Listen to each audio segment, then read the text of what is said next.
আসসালামু আলাইকুম গাইস। আজ আপনাদেরকে 10টি প্রিসেট ফ্রিতে দেওয়া হবে। সো প্রিসেটগুলো দেখতে পাচ্ছেন কীরকম।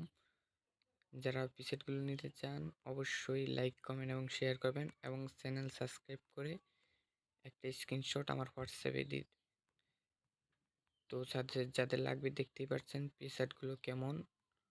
সো যারা নিতে চান অবশ্যই আমাকে নক করবেন। তো দেখতেই পাচ্ছেন প্রিসেটগুলো কীরকম।